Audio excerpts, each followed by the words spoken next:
Hey, salut tout le monde, c'est Jeff de la chaîne Les Deux Pions. Et aujourd'hui, je vous présente non pas un ni deux, mais bien 3 jeux dans une seule boîte. Le jeu des papiers, un roll and write, un jeu à cocher qui est entièrement conçu et réalisé par des Québécois. Et en plus, dans cette vidéo, grâce à Locomuse, on va faire tirer une copie du jeu des papiers, toute neuve, toute emballée. Vous aurez à répondre à une question qu'on vous dit à la fin de la vidéo.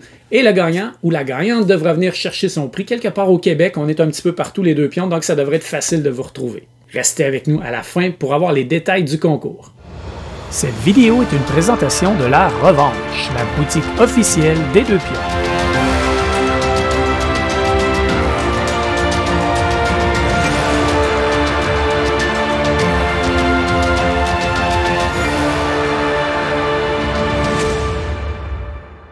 Le jeu des papiers est édité par la nouvelle maison d'édition Locomuse, une maison d'édition québécoise qui nous présente ici leur premier volume, une compilation de leurs 3 premiers roll and write. On sait qu'ils en ont plusieurs parce qu'ils sont déjà venus au Delirium Ludique, par exemple, pour présenter un cartable plein de roll and write qui tient sur une seule page comme ça ici. Donc des jeux à cocher, ils en ont tout plein. Ces 3 jeux-là ici vont se jouer entre 1 et 4 joueurs pour des parties d'environ 30 minutes. On a d'abord le jeu Serpent d'Olivier Lamontagne, qui est un jeu de duel qui faisait jouer exclusivement à 2 joueurs. On a aussi Roll and Cook Express de Benjamin Gauthier, qui est un jeu de combat de food truck, de camion-restaurant, qui va se jouer de 1 à 4 joueurs. On a aussi le jeu Arturus Rex d'Antoine Lefebvre, qui va se jouer de 1 à 4 joueurs. Je vous présente les règles en détail et on se retrouve après pour mon avis, et je vais avoir une invitée spéciale pour vous parler, entre autres, de Serpent. Voici les règles de Des papiers, compilation de 3 roll and write.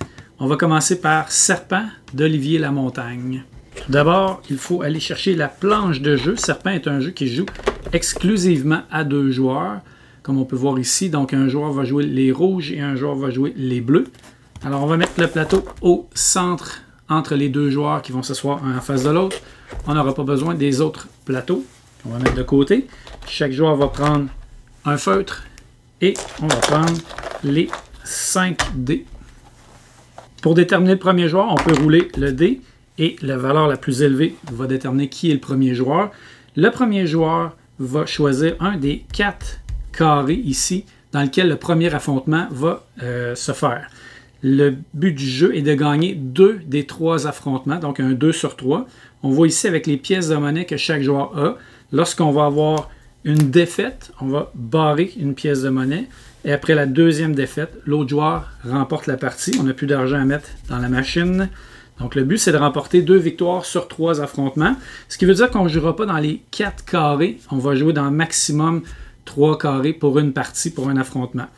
La position des cases spéciales ou des points spéciaux où il y a des pouvoirs est différente. Donc, les agencements sont différents dans chacun des tableaux. Chaque joueur va débuter sur un point précis dans chacun des tableaux, donc le joueur rouge et le joueur bleu. Donc, une fois que les joueurs ont bien étudié le tout, on détermine lequel des carrés va servir pour le premier affrontement. Le but du jeu est d'être le premier joueur à remporter 2 duels. Et on remporte un duel lorsque l'adversaire ne peut plus effectuer un déplacement lors de son tour, donc lorsqu'il n'est plus en mesure de tracer une ligne de façon légale dans le jeu. L'élément clé, les déplacements se font grâce à la grille de déplacement ici, donc à chaque manche, le premier joueur va lancer les dés et chacune des valeurs des dés va permettre un déplacement. Donc si on regarde plus en détail, on voit que les dés 1, 2, 3 et 4 vont permettre un déplacement dans la direction définie. Donc, si le joueur décide d'utiliser un 1, il va devoir faire un déplacement vers le bas, ici. Même chose si c'est le joueur bleu, c'est la même direction pour lui aussi, on n'inverse pas. Ensuite, 2 vers la gauche, 3 vers le haut et 4 vers la droite. Si c'est un 5, alors le joueur peut décider de la direction qu'il veut. Et si jamais c'est un 6, ça va permettre des déplacements en diagonale. Normalement, les déplacements se font en ligne droite, en suivant les lignes comme ça ici. Mais si on utilise un 6 lors de son tour, ça va nous permettre de faire un déplacement en diagonale comme ça ici. Au niveau des déplacements qui sont permis et interdits, le joueur bleu, par exemple, ici, s'il décide de partir de ce point-là, peut se rendre à ce point-là ici. Il peut se rendre à ce point-là s'il obtient un 6. mais il ne peut pas aller ici. Il pourrait aussi descendre ou aller ici s'il obtient un 6. Donc, tout ce qui permet de rejoindre un point qui n'a pas été utilisé encore, qui ne traverse pas une de ces lignes ou qui ne va pas rejoindre une de ces lignes ou un de ces points est permis. Tout le reste est interdit. Par exemple, ici, avec les dés disponibles, le joueur pourrait décider d'utiliser le 5. Le joueur rouge pourrait décider d'utiliser le 5. Admettons qu'on a pris ce cadran-là. 5, c'est un déplacement dans la direction de son choix. Il décide d'aller vers le bas. Ensuite, le joueur suivant, le joueur l'adversaire, va prendre un autre dé qui reste, par exemple le 2 ici. Le 2 va lui permettre de se déplacer vers la gauche. Et on va faire ça ainsi de suite jusqu'à ce qu'il n'y ait plus de dés à choisir. Par exemple, je pourrais prendre un 6 ici, faire un déplacement en diagonale. Le joueur bleu pourrait prendre un 6 à son tour et faire un déplacement en diagonale. Ce qui est important de noter, c'est que chacun des déplacements qu'on va faire doivent partir de l'une des têtes du serpent qu'on est en train de dessiner. Les têtes, c'est quoi? C'est les extrémités d'une ligne. Par exemple, ici, le joueur bleu peut démarrer son prochain point d'ici ou d'ici. Donc, s'il prend un dé de valeur 2, par exemple, il doit faire un déplacement dans cette direction-là. Il va pouvoir partir d'ici et faire le déplacement vers là, ou partir d'ici et faire le déplacement vers là. Ce qui veut dire qu'on ne peut pas partir du milieu d'une ligne. Par exemple, le rouge ne pourrait pas aller dans cette direction-là s'il prenait un 2 comme c'est ici. On ne peut pas créer une nouvelle tête, sauf avec des pouvoirs spéciaux. Une fois que tous les dés ont été sélectionnés, les lignes ont été tracées, on va reprendre les dés. Le premier joueur va changer. On va relancer les dés et on continue comme ça en sélectionnant des dés chacun notre tour, en traçant nos lignes. Comme on a expliqué tout à l'heure, si un déplacement n'est plus légal, par exemple, le joueur rouge ici est comme ça et il sélectionne un 2. Le 2, on ne peut pas revenir sur nous-mêmes. Ici, c'est impossible. Donc, il faut absolument aller vers la gauche. Donc, ce déplacement-là serait impossible. Et ici, on ne peut pas aller vers là parce qu'on arriverait sur un point qui est déjà occupé. Donc ça mettrait fin à la manche. Le joueur bleu, comme le rouge ne peut pas faire de déplacement, ce serait le joueur bleu qui remporterait la manche. À ce moment-là, on barre une pièce comme on expliquait tout à l'heure. Un autre élément important est lorsqu'on doit sélectionner un dé, si on ne peut pas l'utiliser. Comme par exemple ici, c'est au joueur bleu de jouer et il y a un 2 seulement. Le 2 force un déplacement vers la gauche. Donc ici, c'est pas légal. Et ici, il ne peut pas y aller non plus parce qu'il est bloqué par le mur. Le joueur a le droit à ce moment de faire une relance de ce dé-là, comme c'est ici, mais il est obligé d'utiliser la nouvelle valeur qu'il aura obtenue. Et si c'est impossible, il a perdu l'affrontement. Dans ce cas-ci, le 4 me permettrait finalement de tracer une ligne ici. Donc le joueur bleu pourrait continuer la partie. Maintenant, en effectuant un déplacement, il est fort possible qu'un joueur arrive sur un point qui est occupé par une tuile spéciale. Par exemple, ici, si le joueur rouge prend le 6 qui permet de faire un déplacement en diagonale, il pourrait aller chercher ici ce bonus-là. Et on voit que les 3 bonus sont dessinés ici dans le bas du tableau. Donc, celui-là, ce bonus-là ici, c'est comme s'il y avait 2 hydres ou 2 serpents. Ça va nous permettre de refaire une tête, d'avoir une tête différente ailleurs. Donc, pour faire ça, qu'est-ce qu'on va faire? On va prendre un des points qui n'est pas une extrémité idéalement et on va tracer un cercle autour pour dire que ça ici, ça représente maintenant une nouvelle tête de l'hydre. Ce qui veut dire que mon prochain coup, je vais pouvoir continuer par ici, ou même par cette nouvelle tête-là, dépendamment de la valeur du dé et si le déplacement est possible. Ça nous donne beaucoup plus d'options à notre tour. Donc, à chaque fois qu'on a une tête d'hydre comme c'est ici, on forme une nouvelle tête. Si on obtient un symbole impulsion, on voit ici impulsion, c'est ce symbole-là ici, qu'est-ce que ça fait? C'est qu'on peut rejouer immédiatement un coup et on peut aller dans la direction de notre choix. Donc, par exemple, le joueur aurait fait ce déplacement-là, il obtient une pastille impulsion, donc il peut refaire un déplacement qui pourrait être, par exemple, celui-ci, dans n'importe quelle direction, incluant les diagonales. Et finalement, admettons que j'ai une tête ici et que je sélectionne un 6 à mon tour, je pourrais faire une diagonale ici dans la nouvelle tête et aller chercher une morsure. Qu'est-ce que ça fait une morsure? Ça va couper une tête de l'adversaire. Donc le joueur qui obtient une morsure va venir faire un X sur l'une des têtes, donc une extrémité de sa ligne ou une nouvelle tête qui aurait pu apparaître. Et si elle n'a pas été utilisée, comme par exemple le bleu ici avec une morsure pourrait faire un X ici, ici, ou ici, dans cet exemple-là, même ici, en fait, j'ai plusieurs têtes qui ont démarré. Donc ça, c'est toutes les têtes qui sont disponibles. Quand on obtient une morsure, on en élimine une, donc ça donne moins de choix à l'adversaire. Une fois qu'un affrontement est terminé, le joueur bleu, par exemple, ici, ne peut plus faire de déplacement, il est éliminé. Ça va devenir le premier joueur et il va choisir un nouveau tableau et un nouvel affrontement qui va s'effectuer. Évidemment, il va barrer un de ses sous ici et il va lui rester une seule vie. Par la suite, le joueur qui a remporté 2 des 3 affrontements gagne la partie. Voici maintenant les règles pour Arthurus Rex, le roi Arthur, et sa quête ou ses quêtes, ses nombreuses quêtes ici qu'il va devoir accomplir pour remporter la partie. Il va falloir obtenir le plus de points. C'est un jeu qui va jouer de 1 à 4 personnes et c'est un jeu d'Antoine Lefebvre d'une durée d'environ 30 minutes. Pour pouvoir jouer, ça va nous prendre 4 dés. Il va y avoir un dé qui va être attribué à chaque joueur et s'il y a des joueurs manquants, les dés qui ne pourront pas être donnés à d'autres joueurs vont quand même être lancés. Donc, on va toujours jeter 4 dés. Par exemple, si je joue en solo, je vais utiliser un dé qui va être à moi et 3 dés qui vont être lancés. Mais si, dans cet exemple-là, on joue à 2 joueurs, chaque joueur va avoir un dé et les 2 autres dés vont quand même être lancés à chaque manche. À chaque manche, on va venir lancer les dés et marquer les valeurs, indiquer les valeurs ici dans les parchemins et les banderoles qu'il y a ou l'épée Excalibur ici. Et par la suite, on va venir inscrire ces valeurs-là dans les différentes quêtes. Il y a 6 quêtes que le roi Arthur va devoir exécuter. Celui qui va effectuer les quêtes de la meilleure façon possible, c'est-à-dire en obtenant le plus de points possible, va être déclaré vainqueur. Alors, à chaque manche, qu'est-ce qu'on va faire? On va lancer les dés. Tous les joueurs vont lancer leurs dés. Et les dés qui ne sont pas utilisés par des joueurs vont être aussi lancés. Fait que par exemple, ici, on va jouer avec le joueur bleu. Le joueur bleu a lancé un 1 qui va inscrire dans le parchemin en haut ici. Donc, le joueur rouge, lui, inscrirait 3 dans son parchemin sur sa fiche à lui. Donc, chaque joueur, dans le parchemin de la manche, va écrire la valeur du dé qu'il a lancé. Tous les autres dés vont être inscrits dans la banderole qu'il y a en dessous de la manche 1. Par exemple, ici, pour le joueur bleu, c'est assez simple. On n'a que des 3. Donc, il viendrait écrire 3, 3 et 3. Si ici, j'avais eu un 2 et là, il y aurait eu un 6, j'aurais écrit 2, 3 et 6. Mais dans l'exemple, dans le jet de dés qu'on a fait, on a 3, 3, 3. Donc, ça va comme ça.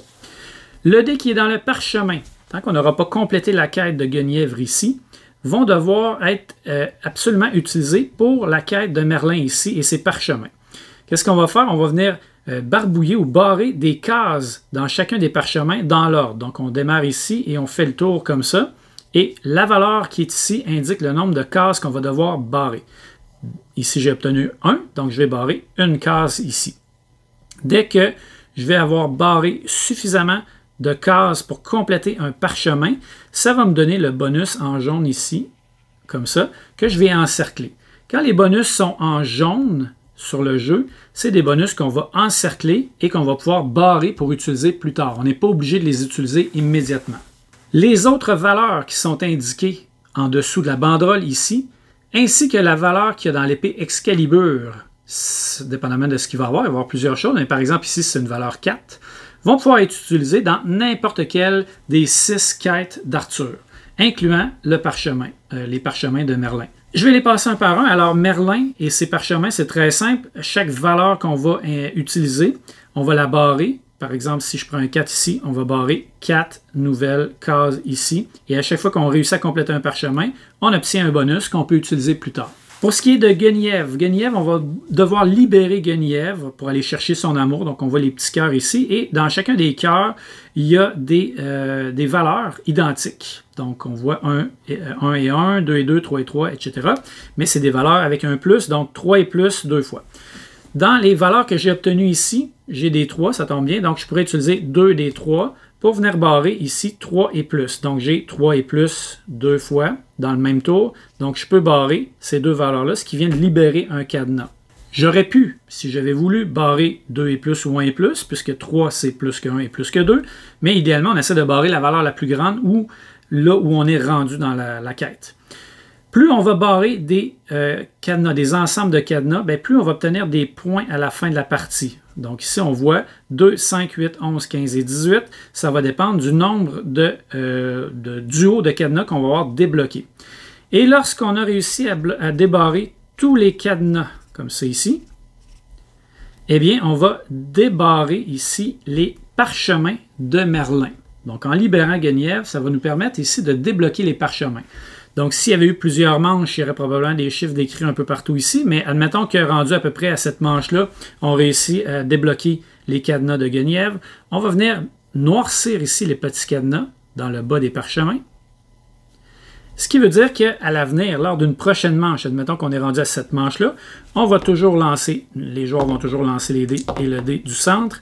Le joueur bleu doit indiquer 4 ici dans le parchemin, mais cette fois, comme il a débarré le cadenas, il n'est plus obligé de venir le mettre dans les parchemins de Merlin ici. Il peut l'utiliser n'importe où. Il peut encore le mettre là, mais il n'est plus forcé de le faire. Ce qui donne un peu plus de flexibilité, et ça jusqu'à la fin de la partie. Donc, il nous restait un 3 à utiliser. Le 3 pourrait être utilisé, par exemple, dans la cité de Camelot ici. Alors, pour utiliser les dés dans la cité, il va falloir tout simplement barrer des valeurs indiquées par les valeurs qu'on a obtenues ici dans la banderole. Donc, par exemple, j'ai un 3, je pourrais venir barrer le 3 dans ce quartier-là ou le 3 dans ce quartier-là ici. Je pourrais barrer ce 3-là, par exemple. Et l'objectif, c'est de barrer toutes les valeurs d'un même quartier.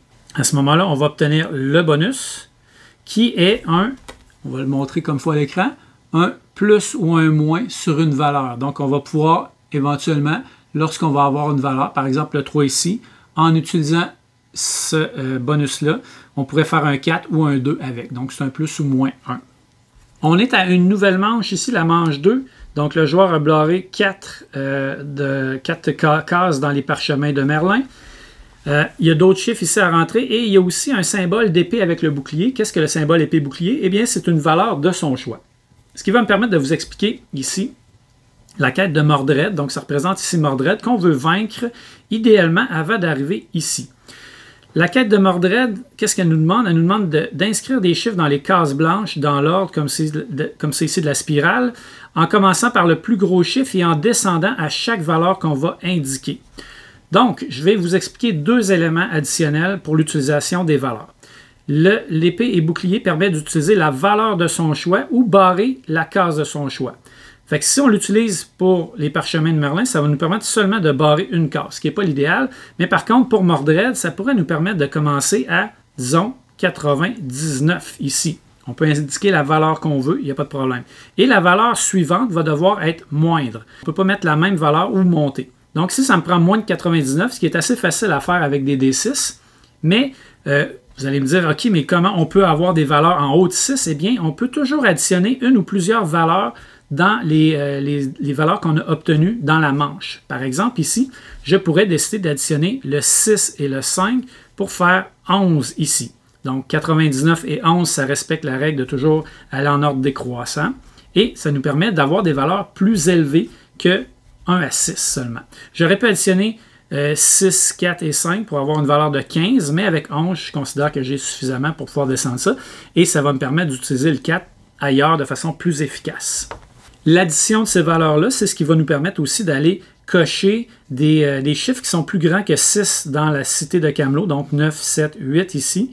Toutes les autres peuvent se cocher avec un seul chiffre. Mais si j'ai obtenu un 2 et un 1, ça se peut que j'aie besoin de 3 ici. Donc, je pourrais aussi faire 2 plus 1 égale 3 et barrer un 3 ici dans la cité de Camelot. Donc, ça nous donne la flexibilité, mais sachez que les additions sont l'unique opération qu'on peut faire sur les chiffres. On ne peut pas faire de soustraction, on ne peut pas faire de multiplication, que des additions. La 4e manche commence ici, et voici ce que le joueur a obtenu, le joueur bleu, et les autres joueurs. Donc, on a un 2, un 3 et un 5, ce qui va me permettre de pouvoir vous expliquer le pouvoir ici x2, qui va permettre de multiplier une valeur par 2. Par exemple, je pourrais prendre le 5 ici et faire un 10. Donc, j'utilise le 5 x 2, ce qui me donne 10. Donc, je pourrais venir faire un beau 10 ici. Ou j'aurais pu faire 5 plus 3 égale 8, x 2 égale 16. J'aurais pu aussi utiliser un 16 ou n'importe quelle valeur dont j'ai besoin. Ce qui pourrait me permettre aussi, par exemple, si j'avais fait 5 plus 3, 8 x 2, 16, de venir barrer 16 cases ici des parchemins de Merlin et obtenir plusieurs bonus éventuellement que je peux utiliser à ma guise lors de mon tour de jeu. Parlons maintenant de la quête de Morgane. La quête de Morgane nous demande de remplir des chiffres dans la direction obligatoire comme c'est ici, comme un peu un serpent. Et à chaque plume, on va devoir indiquer un chiffre qui correspond à la condition. Donc, assez simple. Ici, on a besoin d'un 1 et plus. Ici, j'ai roulé un 2. 1 et plus, ça fonctionne. Donc, on va bloquer ça. Ici, ça prend 2 et plus. J'ai un 3. Ça fonctionne. 3 et plus, j'ai encore un 3. Donc, je suis capable d'y aller. Ici, ça prendrait un 6 et plus. J'ai un 5 et un 6. Je vais utiliser le 6.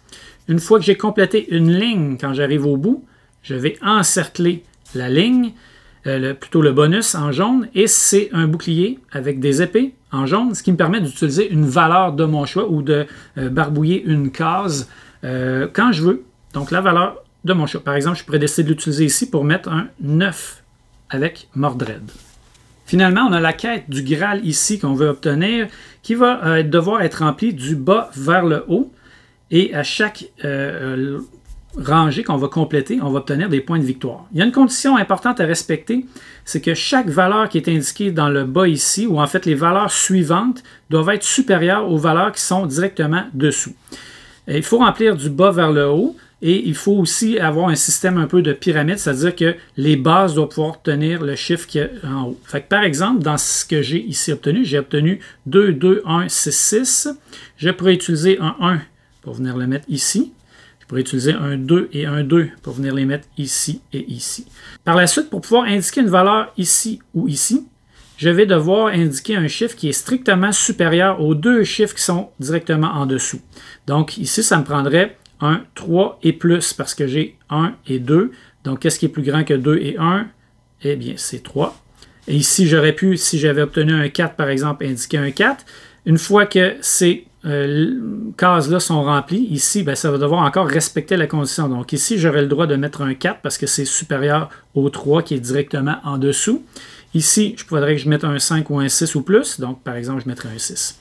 Quand on arrive un peu plus haut, quand les valeurs commencent à augmenter, eh bien, vous comprenez que ça va être difficile d'utiliser un dé. Comme par exemple, pour indiquer une valeur ici, il faut que j'aille plus que 6. Pour avoir plus que 6, je dois utiliser un bouclier avec une valeur de mon choix ou additionner des valeurs entre elles. Par exemple, si j'avais un 3 et un 4, je pourrais indiquer un 7 ici et ainsi de suite. On veut monter les valeurs comme ça ici jusqu'en haut pour obtenir des points de victoire. Les manches vont avancer et à un moment donné, éventuellement, on va arriver ici, à la quête de Mordred. Si on n'a pas réussi à se rendre jusqu'au bout, jusqu'à la dernière case de façon légale en remplissant les cases, eh bien, malheureusement, on va devoir barrer ici la tête de Mordred, le casque de Mordred, ce qui va nous empêcher d'utiliser les bonus pour les 3 dernières manches, les bonus d'Excalibur ici. Par contre, si on a réussi, disons 8, 7, 6, 5 et 2, on a réussi à remplir toutes les cases ici, eh bien, on va pouvoir continuer à utiliser les valeurs qui est ici ou les bonus qui est ici. Donc, il faut réussir à libérer, à compléter la quête de Mordred avant cette manche-là. À la fin de la 10e manche, les joueurs vont avoir complété leur tableau. Il n'y aura plus de place pour indiquer des chiffres. La partie va se terminer et on va devoir compter les points. On va compter chacune des quêtes individuellement et on va pouvoir inscrire ici dans le petit tableau au centre la valeur de points remportés pour chacune des quêtes. Comment on fait pour compter les points de chacune des quêtes? Pour ce qui est de Merlin, chaque parchemin qui va être complètement complété. Donc ici, j'en ai 3 qui sont complétés. On voit qu'il y a un petit drapeau vert à côté de chacun des bonus qu'on peut obtenir. Ici, il n'est pas complété, donc je n'ai pas obtenu celui-là. Et ça va me donner 3 points dans cet exemple-là. Donc 3, ça peut aller jusqu'à 6 points. Pour ce qui est de Mordred, la quête de Mordred, on va regarder encore une fois la valeur dans le petit fanion vert, où est-ce qu'on est rendu. Dans l'exemple ici, on a complété la quête au complet, donc on obtiendrait 16 points. Ensuite, pour ce qui est de Guenièvre, ici, ça va dépendre du nombre de combinaisons de cœurs, de duos de cœurs qu'on va avoir débarré. Donc, dans l'exemple ici, 1, 2, 3, 4, j'en ai débloqué 4. Donc, 1, 2, 3, 4, ce qui me permettrait de marquer 11 points.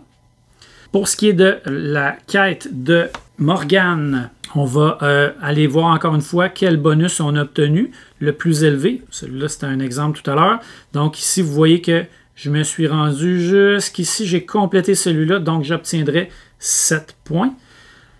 Pour ce qui est de la cité de Camelot, Même chose, combien de quartiers ont été complétés. Ici, j'en ai 1, 2, 3, qu'on a utilisé le bonus ou non. Donc, 1, 2, 3, j'obtiendrai 12 points. Et finalement, pour ce qui est de la quête du Graal ici, on va regarder combien d'étages j'ai entièrement complété. Donc, dans l'exemple ici, j'ai complété entièrement 3 étages, ces 3-là ici, ce qui me donnerait 10 points. Celle-là ici est commencée mais non complétée, donc je n'ai pas les 15 points, donc ça me donnerait 10 points. On fait le total des points, donc ici on aurait 19, 10, 10, 19, 1, 2, 3, 4, 5, 59, ce qui nous donnerait un score final de 59 points. On explique maintenant les règles de Roll & Cook Express. Roll & Cook Express qui est un combat de camions nourriture, camions restaurants, les food trucks. C'est un jeu qui se joue de 1 à 4 joueurs et le matériel requis va être évidemment la planche de notre camion restaurant 3D et chaque joueur va se prendre un marqueur comme c'est ici. Il y a aussi une variante avec le mode de commande partagée ici où on va avoir plusieurs commandes à compléter, mais qui seraient ajoutées au plateau en place et qui seraient partagées par tous les joueurs. Donc, les joueurs viendraient compléter ici les commandes en même temps ou en fait en compétition. Premier arrivé, premier servi, ce serait une façon de marquer des points au détriment des autres joueurs. Mais je vais commencer par expliquer la version avec chacun son plateau et ses ingrédients et ses commandes à lui. Tout d'abord, notez que les auvents ici qui sont placés là ont chacun 3 cases à remplir, ce qui représente les valeurs qui vont être roulées sur les 3D. Dans l'exemple ici, tous les joueurs viendraient indiquer les valeurs 3, 4 et 1. Et ce seraient les valeurs à utiliser pour cette manche-là. Les assiettes au-dessus des auvents vont être des recettes, des commandes qu'on va pouvoir compléter. Donc, on peut compléter des commandes uniquement lorsqu'on a des assiettes au-dessus des auvents. Qu'est-ce qu'on va écrire dans les assiettes? On va écrire les lettres ici des commandes qu'on aura complétées. Donc, si on complète la commande A, un œuf au plat, donc on va venir indiquer ici A, tout simplement pour marquer qu'on l'a complété. Dans chaque colonne, à chaque manche, on va voir les ingrédients qui sont disponibles pour cette manche-là selon la valeur du dé qu'on va utiliser. Par exemple, si on utilisait un 3, on pourrait venir barrer ici le sel et la tomate qu'on viendrait ajouter dans nos ingrédients, dans notre liste d'ingrédients dans le bas ici. Prenons cet exemple. J'utilise le 3, je prends le sel et la tomate, donc je viens faire un rond ici et un rond ici. Par la suite, j'utilise le 4 pour une carotte, donc j'ajoute une carotte à ma liste d'ingrédients. Et il est toujours possible de venir chercher un ingrédient dans les tables du bas ici, selon les valeurs de dés qu'on va avoir. Donc, par exemple, j'ai utilisé le 3 et le 4, il me reste un 1. Je ne suis pas intéressé par la patate, mais je vais venir voir ici qu'est-ce que j'ai dans la table 1, 2 ici. J'ai des œufs, du sel, du lait et de la farine. Admettons que je décide de prendre la farine. Je vais barrer la farine que j'ai utilisée pour mon 1 et je vais l'ajouter à ma liste d'ingrédients. Une fois que la manche est terminée, on va relancer les dés et on va indiquer dans la prochaine section des auvents les nouvelles valeurs obtenues. Lorsqu'on a une valeur double, il est possible de venir chercher ici des bonus. Ce qui est important de comprendre, c'est qu'on ne peut pas réclamer un ingrédient plus d'une fois. Par exemple, le 5 ici me permettrait de venir chercher l'ingrédient secret pour la sauce, mais je peux juste venir le chercher une fois. Donc, mon deuxième 5, je devrais venir chercher un ingrédient dans la table ici en dessous, ou sinon, je perdrais la valeur tout simplement. Mais ce que je peux faire, c'est que je peux utiliser 2 valeurs identiques pour venir barrer ici un joker, un ingrédient additionnel qu'on appelle un bonus. Et on voit qu'on démarre la partie avec un bonus déjà qui est déjà prédessiné sur le tableau. Donc, par exemple, ici, en ayant barré les 2 5, je serais rendu à 2 bonus. C'est des ingrédients que je peux utiliser quand je veux pour remplacer un autre ingrédient. Là, dans cet exemple-là, je pourrais prendre le 2. Le 2, c'est des œufs et de la salade. Donc, j'aurai des œufs et de la laitue. À tout moment durant son tour, un joueur peut utiliser des ingrédients simples ici et les transformer en ingrédients plus complexes, des ingrédients transformés. Par exemple, un joueur ici pourrait utiliser de la farine, des œufs et du sel. Et quand on utilise un ingrédient, on vient le barrer comme ceci. Du sel, des œufs et de la farine. pour pouvoir faire de la pâte. Comme j'avais dans la manche 2 une assiette, j'ai le droit de cuisiner un plat. Donc, je vais venir ici dans la liste des plats disponibles et je vais regarder ce que je peux ou ce que je veux cuisiner. Je ne suis pas obligé, mais je vais essayer de le faire pour obtenir des points. Par exemple, j'ai fait de la pâte, donc j'ai bien envie d'aller faire un bon pain croûté ici. Le pain croûté, c'est le plat C. Ça prend seulement de la pâte. On voit les ingrédients que ça peut prendre. Ça peut être un ou. Par exemple, la soupe ici, ça va être des patates et des tomates ou des patates et des carottes. Lorsqu'on va cuisiner un plat, on va barrer ou on va encercler plutôt la première valeur ici, la première fois qu'on va le cuisiner, et on va venir indiquer dans l'assiette C pour dire qu'on a fait un pain à la manche 2. Si un peu plus tard, je fais un autre pain, je vais venir encercler le prochain chiffre ici. Je vous rappelle qu'à tout moment, il est possible d'utiliser un point bonus ici pour remplacer n'importe quel ingrédient dans cette première section du cahier, qui peut nous permettre de remplir une commande ou de faire un ingrédient transformé avec. On se transporte à la 8e manche, c'est les ingrédients qui me restent. Le joueur décide de faire une poutine pour terminer le tout. Alors, du fromage, des frites et de la sauce, encercle ici et indique G. Une fois que la 8e manche est complétée, il va rester à compter les points. Donc, on va venir ici additionner toutes les valeurs qui ont été encerclées, les rapporter dans les lignes au bout de chacune des recettes. Donc, 1, 3 et on les additionne. Donc, ici, on a 3 et 4, ce qui ferait 7, 5, 6 et 10. Pour chaque ingrédient transformé restant, on ajoute un point. On fait la somme des ingrédients ici. Donc, tout ça ici fait 32 points. Et on va faire le total des recettes complétées et des ingrédients non utilisés. 32 plus 1, 33. Et c'est le score final de la partie. Le joueur avec le score le plus élevé remporte la partie. En cas d'égalité, c'est le joueur avec le plus d'ingrédients inutilisés dans son inventaire qui remporte la partie. Sinon, on se partage la victoire. Alors, on a aussi le mode de commande partagée qu'on peut prendre. Au lieu d'utiliser les recettes qui sont ici, on va utiliser le tableau des recettes, des commandes partagées. Et lorsque les joueurs vont voir les ingrédients nécessaires pour compléter des recettes, on voit que les recettes sont les mêmes ici, A, B, C, D, E, F, G et H. Donc, c'est les mêmes recettes. On retrouve notre bonne vieille poutine ici en G. Les joueurs vont venir inscrire les points qu'ils vont marquer sur ce tableau-là ici, au lieu de ce tableau-là ici. On est toujours limité au nombre de recettes qui apparaissent sur les assiettes ici. Et dans les règles, on recommande de cacher son jeu pour que les autres joueurs ne puissent pas savoir quelle commande on est en train de préparer. Les joueurs vont remplir encore une fois les valeurs ici dans les auvents correspondant aux dés qui ont été lancés. Ils vont collecter les ingrédients toujours de la même façon. Ici, en venant remplir le petit livre de recettes ou d'ingrédients, comme c'est ici. Et lorsqu'il y aura des assiettes ici, on va se cacher des autres joueurs et on va venir indiquer la recette que l'on veut faire ici secrètement, A. Les autres joueurs vont faire la même chose. Si on ne veut pas cuisiner de recette ce tour-là, on va tout simplement faire un X sur l'assiette de la manche en cours qui indique qu'on ne fera pas de recette.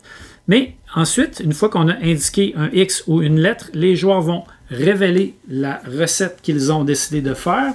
Et sur le tableau ici, on va se rendre dans la section des commandes correspondant à la recette qui a été faite, dans mon cas A. Et si plusieurs joueurs ont indiqué la même recette, on va venir barbouiller dans la couleur correspondante.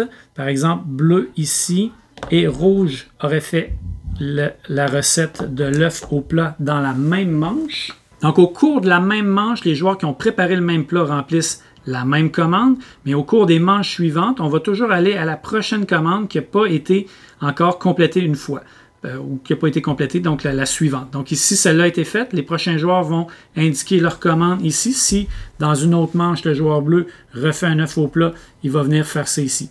Si plus d'un joueur ont fait une commande dans la même manche, on va barrer le chiffre ici pour être seul et cette commande-là va donner un seul point. Par contre, s'il y a un seul joueur qui complète une commande dans la même manche, on va barrer les points partagés et le joueur va faire les points pour avoir été le seul à faire cette recette-là, cette commande-là, avoir complété cette commande-là dans cette manche-là. Ensuite, on continuerait à remplir ici. On voit que les valeurs vont changer plus le temps va avancer. Donc, il y a certaines valeurs qui vont augmenter, d'autres qui vont diminuer. Donc, c'est à vous de bien gérer ici quelle recette vous allez faire et avec qui vous pensez être ou pas être, tout seul ou avec d'autres gens, pour faire un maximum de points. Si une section de commande est complètement terminée, c'est-à-dire qu'on a rempli tous les tickets de commande ici, les joueurs peuvent continuer à faire cette recette-là, mais ils vont venir tout simplement mettre des points ici pour rappeler à la fin de la partie qui vont marquer quand même les points qui sont indiqués au bout, qui sont toujours un petit peu moins, donc des points de consolation. À la fin de la partie, on va faire le total des points où est-ce qu'on se trouve et selon aussi s'il y avait plusieurs joueurs ou un seul joueur. Dans l'exemple ici, rouge était pas mal tout seul, donc on barrerait ça ici et il obtiendrait toutes les valeurs pour avoir été tout seul à faire l'œuf au plat, ainsi que le 1 point ici. On fait le total de tous les points, un peu comme on a fait hier. On regarde aussi s'il nous reste des ingrédients transformés et le total de tout ça va déterminer qui remporte la partie. On recommande de ne pas commencer avec ce module-là lors de vos premières parties, de se familiariser avec le jeu de base, mais après ça, vous pouvez rentrer ce module-là qui va venir ajouter un élément compétitif entre les joueurs très intéressant. Alors, je suis avec mon invité spécial, Juliette, ma belle-fille, ma plus jeune, qui est avec nous aujourd'hui pour parler de son avis sur les jeux de dés papier, mais particulièrement en fait de Serpent, parce que c'est le seul qu'elle a essayé, c'est celui qui l'a attiré en partant, hein, Juliette? Ouais. Mais moi, je vais vous parler des deux autres parce que je les ai tous joués à plusieurs comptes en plus et je vais vous donner mon avis. On va commencer par Serpent, justement, parce que c'est le premier qu'on a sorti, parce que Juliette, quand elle a vu la boîte bien colorée, elle a dit « Oh, ça m'intéresse. » Pourquoi? Parce que c'est un jeu de duel, 1 contre 1, et on essaie de battre l'autre joueur. Et Juliette, je pense que tu es très compétitive, donc ça t'a appelé en partant. Ouais, ben à chaque fois qu'on joue à un jeu, on fait des combats pour savoir qui va gagner, puis on peut voir le pourcentage dans ton application. Fait que moi, je veux réussir à battre 50%. C'est clair. Juliette est très, très compétitive. Hein? C'est une joueuse de basket, donc elle aime ça quand c'est compétitif. Et comment tu as trouvé ça, Serpent? Qu'est-ce qui t'a attiré d'abord, la première chose? Pourquoi tu as voulu jouer à celui-là en premier? Ben, au début, quand tu m'as dit que le nom c'était Serpent, ça m'a fait penser à un jeu que j'ai toujours quand j'étais plus jeune. C'était Snake.io. Puis le but, justement, c'est que tu bouges puis tu manges pas la queue du serpent. Exactement, oui. Fait que ben, c'est exactement comme le jeu. Un petit jeu sur le téléphone ou sur l'ordinateur, ouais. Mais c'est exactement le même principe. On trace tout le temps une ligne puis on ne veut pas retomber sur un point qui a déjà été dessiné. On a joué à ce jeu-là, puis est-ce que tu as trouvé ça le fun? Est-ce que tu as trouvé ça challengeant? As-tu trouvé ça difficile? As-tu trouvé ça amusant? Ouais, ben j'ai trouvé ça vraiment le fun parce que c'est un jeu que ben on peut jouer quand on n'a pas beaucoup de temps. Puis avec des amis, admettons, moi, tu sais, mes amis, ils sont pas des pros de jeux de société. Fait que les petits jeux, ils aiment ça. Fait que ce jeu-là, c'est un jeu que je pourrais jouer avec eux. C'est le fun parce que c'est un 2 de 3, donc chaque petit affrontement est très, très rapide. Puis en même temps, c'est challengeant. C'est pas si évident que ça de gagner. À date, c'est assez serré, mais Juliette, elle a la compétition, elle veut jouer jusqu'à ce qu'elle réussisse à me battre. Donc, est-ce que tu le recommanderais à tes amis, à du monde qui commencent, comme tu dis, des gens qui sont pas trop habitués, c'est bon pour eux autres aussi? Oui, je le recommanderais vraiment. En famille aussi, hein, parce qu'on peut jouer avec des plus vieux, des plus jeunes. Puis comme c'est 1 contre 1, l'aspect de compétition est vraiment présent. Donc, est-ce que tu l'as trouvé beau, le jeu? Est-ce que tu le trouves beau? Ouais. Je trouve que les trucs sont vraiment beaux. Puis c'est fun qu'il y ait les points qui sont dans l'image. Puis on dirait vraiment une arcade. Oui, c'est ça. Chacun a même sa petite manette de couleur. Hein? Donc le jeu là-dessus est vraiment beau. D'ailleurs, on pourrait parler un petit peu du matériel. Le matériel du jeu est quand même assez simple. Il y a plusieurs plaquettes de jeu. Ce qui est le fun dans les Roll and Ride, ce qu'on aime, c'est les plaquettes plastifiées comme ça qu'on peut dessiner avec des crayons effaçables et réutiliser. Donc, moins de gaspillage et c'est super agréable aussi et ça donne un beau fini, un beau visuel. En plus, visuellement, le jeu est plein de couleurs, hein? Très coloré, donc c'est super agréable à regarder. Ça attire tout de suite, on a le goût de les essayer. Les dés, c'est des dés classiques. Ce qui est le fun, c'est qu'ils sont orange, c'est très visuel, comme la boîte. Ici, il y avait la compagnie Le Comuse avait fait un sondage pour voter pour la couleur de la boîte, et c'est orange qui a gagné. Et j'avais voté pour orange, Juliette. Donc, j'avais gagné mon pari. Moi, j'ai essayé les autres, donc je vais t'en parler un petit peu, Juliette. Roll and Cook, qui est un jeu de food truck où on a chacun un camion-restaurant et on va rouler les dés, avoir des ingrédients et essayer de faire des recettes le plus souvent possible ici.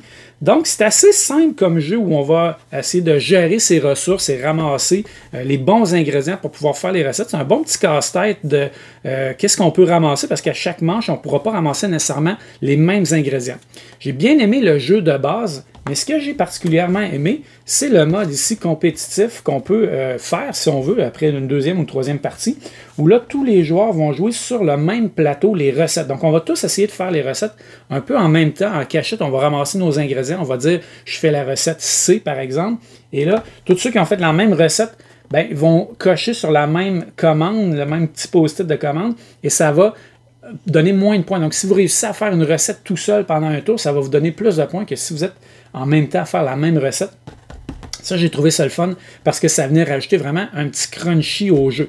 Le jeu de base est vraiment intéressant. C'est un bon casse-tête de réussir à faire les recettes et que ce soit payant, d'avoir les bons ingrédients au bon moment.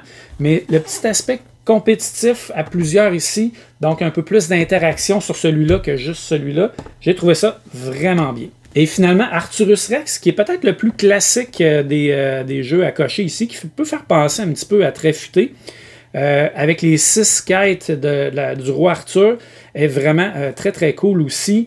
J'ai aimé les enchaînements qu'on peut faire entre les interactions, entre les sections, entre les quêtes.